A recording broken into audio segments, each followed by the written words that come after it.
இன்றைக்கு நல்லா சிந்திச்சு பாருங்க. திமுக எத்தனை ஆண்டு காலம் கட்சிக்காக உழைத்திருக்கார் துரைமுருகன். கிட்டத்தட்ட 88 வயசு ஆகுது. அவர் மிஸ்ஸாவில் போனோம் பாரு, எமர்ஜென்சியில் போனோம் பாரு, எல்லாம் போனது ரைட்டு. துணை முதலமைச்சர் கிடைக்கல. யாரு கிடைச்சிருக்குது? திரு கருணாநிதி குடும்பத்தில் பிறந்த உதயநிதிக்கு தான் கிடைச்சிருக்குது. அவர் என்ன ஜெயிலுக்கு போனாரா? போராட்டம் நடத்தினாரா? திமுக உழைத்தாரா? ஒன்னே ஒன்னு அடையாளம், திரு கருணாநிதியுடைய பேரன் திரு ஸ்டாலினுடைய மகன். வேற என்ன உழைப்ப திமுக கொடுத்திருக்கிறார்?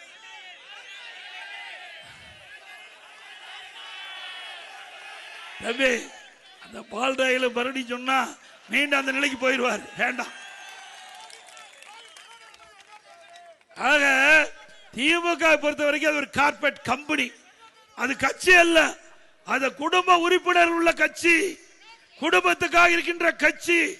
ஆக அப்படிப்பட்ட கட்சி மீண்டும் தமிழகத்திலே வந்துவிடக் கூடாது. குடும்ப ஆட்சி வேண்டுமா? வாரிசு அரசியலுக்கு முற்றுப்புள்ளி வைப்பீங்களா? நல்லாட்சினா எடப்பாடியார் தான். வாக்களிப்பீர் இரட்டை இலைக்கே.